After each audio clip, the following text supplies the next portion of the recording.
আমরা আজকে মুসলিম এইড বাংলাদেশ উঠান বৈঠকের মাধ্যমে আপনাদেরকে এই আসন্ন ত্রয়োদশ নির্বাচনের কিছু বিষয় নিয়ে আপনাদের সাথে আমরা একটু কথা বলবো। আপনারা শুনতে রাজি আছেন তো? রাজি আছেন। আপনারা জানেন যে আগামী কত তারিখ নির্বাচন? 12 তারিখ। এই নির্বাচনে কয়টা ভোট হবে? দুইটা ভোট হবে। কয়টা ভোট হবে? দুইটা ভোট হবে। একটা হবে গণভোট, একটা কি গণভোট, আর একটা কি এমনি সরকারি নির্বাচন, যেরকম করে আমরা আগে থেকে দিয়ে আসছি। তারপরে গণভোট সম্পর্কে আমরা অনেকেই ঠিকমতো জানি না, তাই না? তো গণভোটটা আসলে কি জিনিস? গণভোটে কি কোনো মার্কা থাকবে? না। কোনো প্রার্থী থাকবে? থাকবে না। এখানে কি থাকবে? এখানে হ্যাঁ অথবা না এরকম কি থাকবে? এই জায়গাতে আপনাকে হাতে টিক চিহ্ন দিতে হবে বা হাতে সিল মারতে হবে। আর যদি আপনি মনে করেন যে না, তাহলে না হাতে সিল মারতে হবে। তো এইখানে তাহলে গণভোটটা কি? এখানে কোনো মার্কা থাকবে না, কোনো প্রার্থীও থাকবে না। থাকবে? থাকবে না। আচ্ছা, কেন আমরা এই গণভোটে অংশগ্রহণ করব? তাই না? আপনাদের দরকার আছে না জানার দরকার আছে। তাহলে আমরা জানি যে এই যে গণ অভ্যুত্থান বা এই আন্দোলনের ফলে আমাদের দেশের একটা পরিবর্তন হয়েছে না?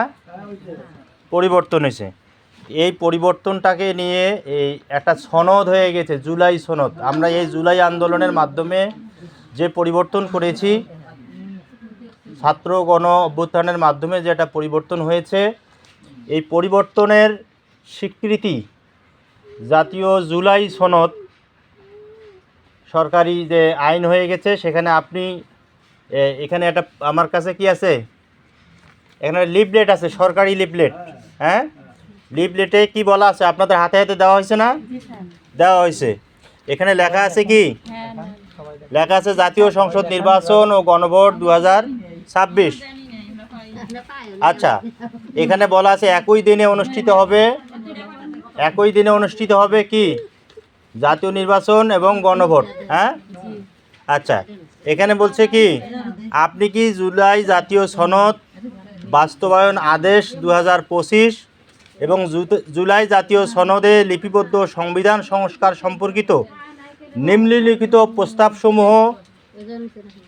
নিম্নলিখিত প্রস্তাবসমূহের প্রতি আপনার সম্মতি জ্ঞাপন করিতেছেন, হ্যাঁ অথবা না? তাহলে বুঝতে পারছেন? আচ্ছা, কি কি প্রস্তাব? এই প্রস্তাবগুলো আপনাদেরকে একটু পরে শোনাই। হ্যাঁ, আচ্ছা, এখানে ক নম্বর প্রস্তাবে বলা হয়েছে নির্বাচনকালীন তত্ত্বাবধায়ক সরকার, নির্বাচন কমিশন এবং অন্যান্য সাংবিধানিক প্রতিষ্ঠান জুলাই সনদে বর্ণিত প্রক্রিয়ার আলোকে গঠন করা হইবে।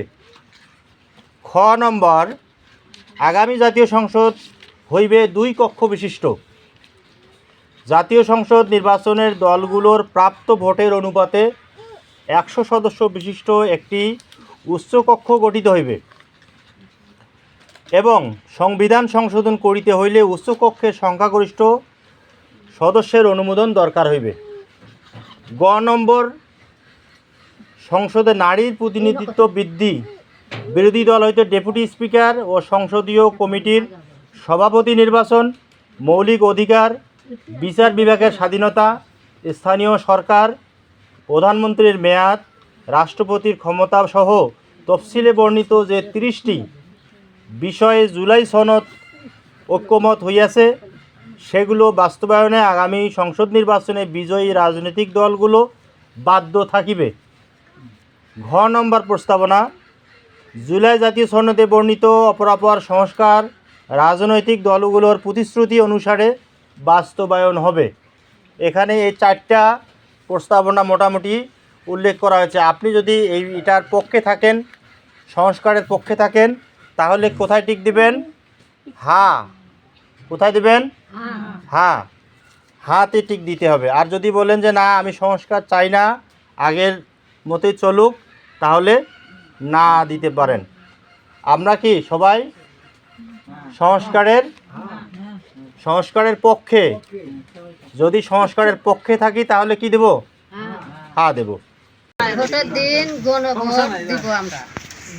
সবাই গণভোট দিন।